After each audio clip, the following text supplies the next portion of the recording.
跡の美食学。もぎたてを絞った時の香りと味に一番衝撃を受けましたね。高知の柚子は生産量日本一。日本で流通するなんと5割は高知の柚子。何でもかんでも柚子を入れちゃう高知県民のその愛着っぷりときたら、柚子の風味が程よくマッチしていい感じです。柚子胡椒が効いててめっちゃ美味しいです。おいしい。それほどまでに愛される高知の柚子。しかし一体何がすごいのか。もう高知県は日本でも一番柚子に適した土地だと思います。自然が作り出した比類なき環境に育まれた柚子。高知県は柚子栽培に適した奇跡の土地だった。さらにその名声は日本だけでなく世界へ。食の王国である大国であるフランスで柚子の香りがですね、すごく今人気が出てまして、やはりこの柚子に期待する部分っていうのは産業面からもすごく大きいですよね。なぜ高知県ではこれほど盛んに柚子が生産され、今世界からも注目される存在となったのか。高知県民も驚く奇跡の土地高知で生まれた柚子の魅力に迫る。年間の日照時間が2000時間を超え、雨が多く森林面積が県の 84% にも上る高知県。その環境が柚子の生育に大きく関係しているという。高知大学で長年柚子を研究してきた沢村教授によると、気温差の大きいところほど柚子にとっては適地なんです。高知県というのはですね、一日の気温差の大きいところなんです。山間部ですとさらにその差というのが大きくなってくる。柚子の生産に最も適した土地であると。昼夜の温度差が10度を超える高知県特有の寒暖差。そんな環境で育まれた柚子にはある驚きが。香りの元になるのが精油。精油含量が高知県が非常に高いんですね。柚子の皮に含まれている香りの元、精油。高知県以外の柚子と比べるとその含有量が多い。つまり香りが格段に違うのだ。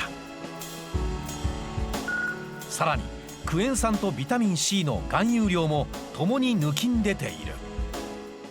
高知県の柚子っていうのは味が濃厚で、そして香りが強い。そう、高知の柚子は唯一無二。京都の老舗料亭菊の井の万能調味料やさまざまな化粧品に採用されるなど、その魅力は日本全国に轟いている。そんな柚子大国高知の中でもまさに柚子をなくして語れない村がある。それが柚子の一大産地として知られる北川村。国内流通の 10% をも栽培するに至るその歴史、実は幕末にまで遡る。海から離れたこの北川村では飢餓になったりしたら塩が手に入らない。坂本龍馬とともに活躍した中岡慎太郎っていう人物がいるんですが、村に自生した柚子に目をつけて柚子を、塩代わりとか防腐調味料に使うために栽培を推奨した。幕末の志士中岡慎太郎が村民を飢餓から救うために広めた北川村の柚子。そこには250年以上も守ってきた特別な柚子があった。柚子の村として知られる北川村で250年以上守り続けてきた特別な柚子とは。実生といって実を土の中に植え付けて、それから成長していくのが実生。15年とか18年とか実をつくまでそれぐらいの長い期間がかかります。北川村で大切に守り続けているのが未生の柚子。現在の柚子は接ぎ木という栽培法で、すでに育った芽を台木に刺し成長させ、4、5年で収穫するのが主流。しかし未生の柚子は種から育て実がなるまでなんと15年以上の歳月がかかる。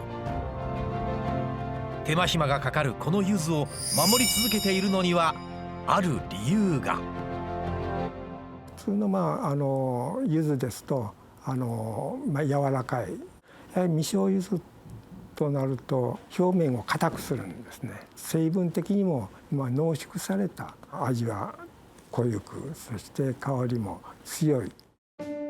見比べてみると、皮の表面が滑らかな接ぎ木の柚子に対し、未生の柚子は凹凸が多い。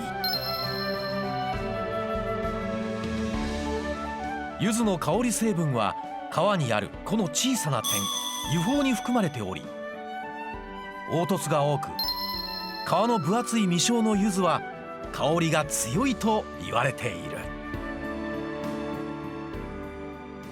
北川村はやっぱり昔から未生の木も中でいっぱいおりますよね。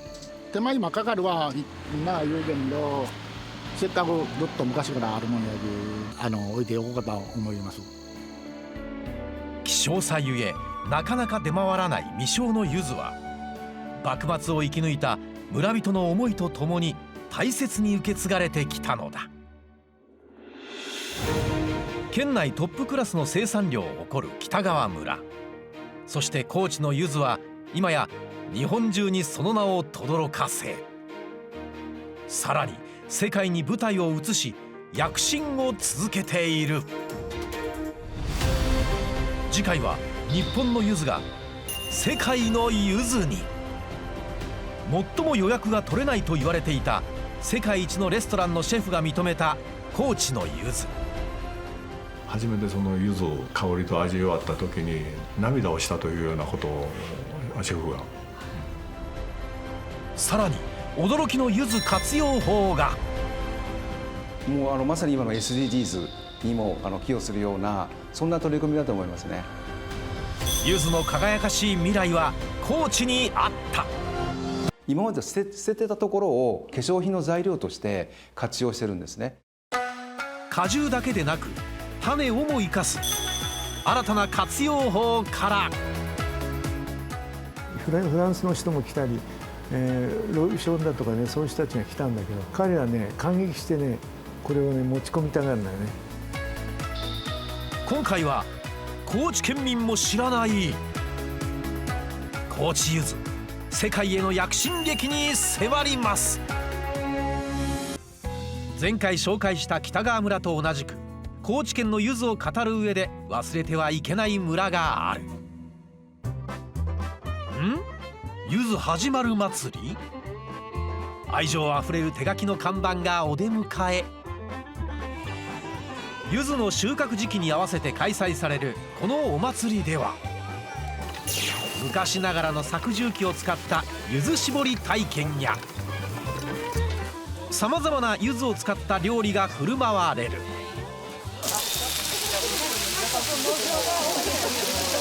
いっぱい香りが楽しめるように柚子を入れてますんで、美味しいと思います。はい、柚子の風味が程よくマッチしていい感じです。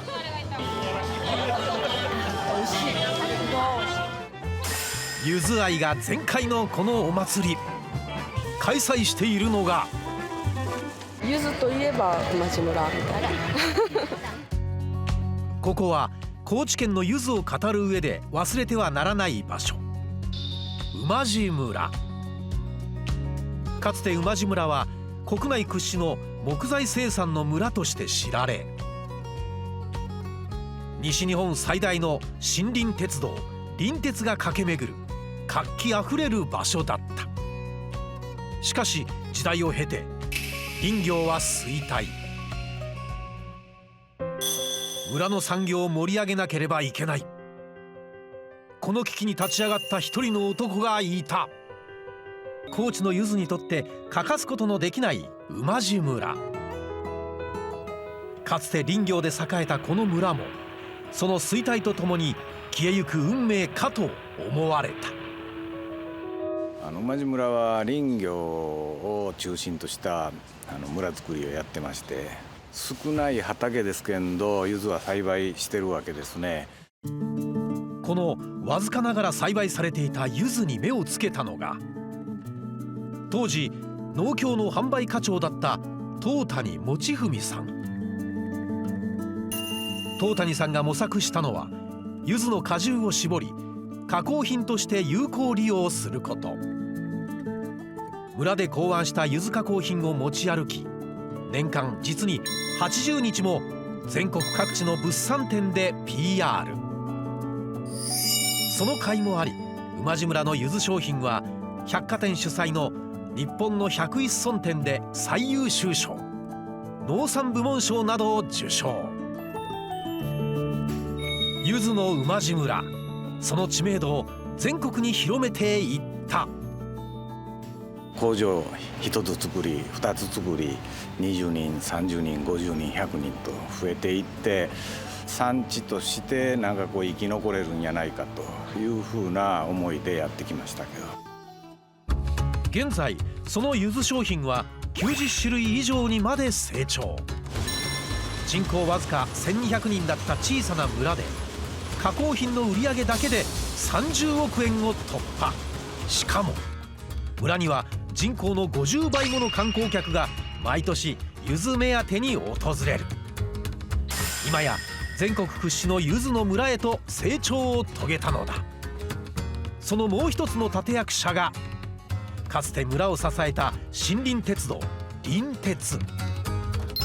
木材を運んだその線路が道路へと姿を変え、この柚子ロードから全国に柚子を届け続けている。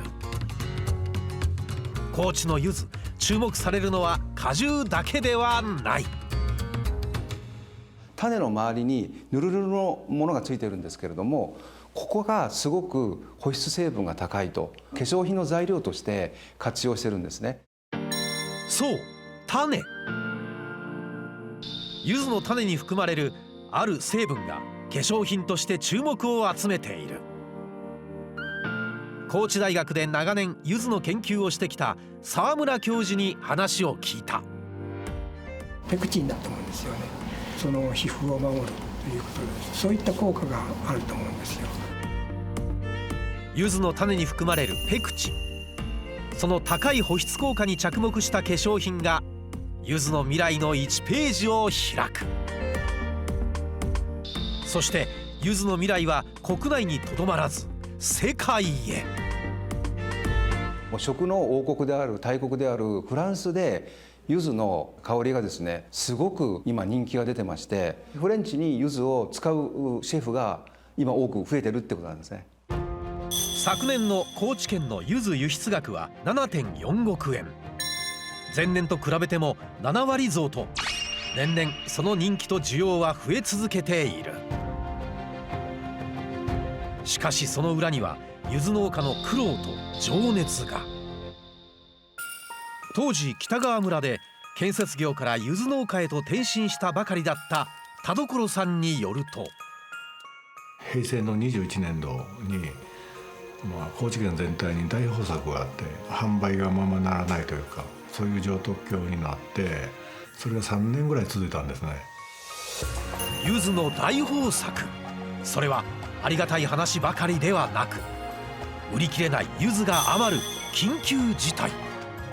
何とかして販売ができるように一掃したらどうかというような。当時柚子果汁などの加工品はすでに輸出されていたが、成果の柚子は海外に出荷されてはいなかった。2012年パリで開催された食品見本市、この時初めてフランスで成果の柚子が紹介された。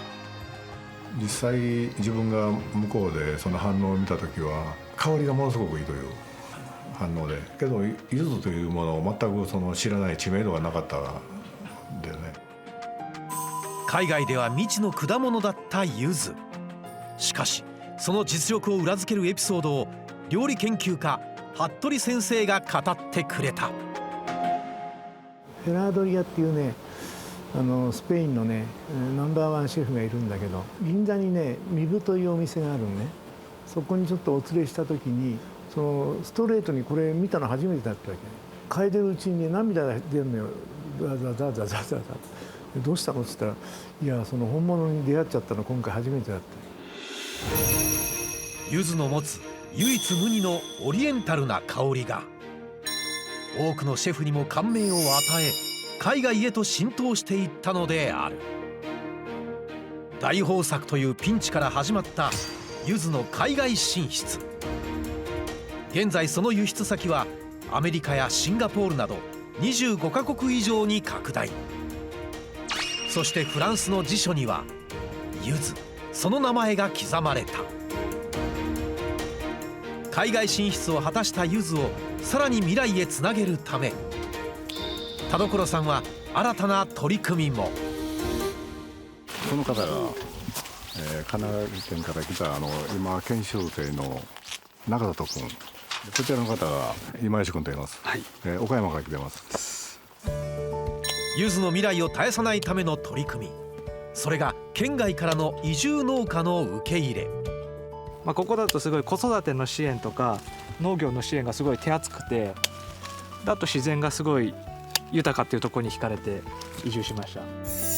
北川村では移住農家に対し家や農地、研修制度など手厚い支援が準備されており、移住人口も年々増加しているんだそう。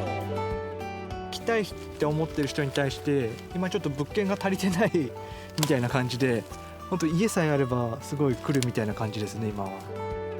自らも経験した他業種からの転身、その苦労を誰よりも理解している田所さん。全くやり始めても柚子のこと分からなかったしたけど、やっぱりみんな北川村の知り合いの助けも借りて、植える時もみんなに手伝ってもらって。人に支えられたからこそ人を支えたい、できる限りのことを教えてあげたいという。成長してもう将来また新しい若い人が来た時に教える立場になってもらいたい、それがもう一番の希望だ。その思いは子どもたちにも。北川村では現在小学生の柚子収穫体験や柚子料理の給食など、高知の柚子を未来へとつなげる取り組みがなされている。伝統を守り続けてきた思いと、その思いを未来へつなげる努力、その柚子に対する愛情が奇跡の土地高知の柚子を育んでいく。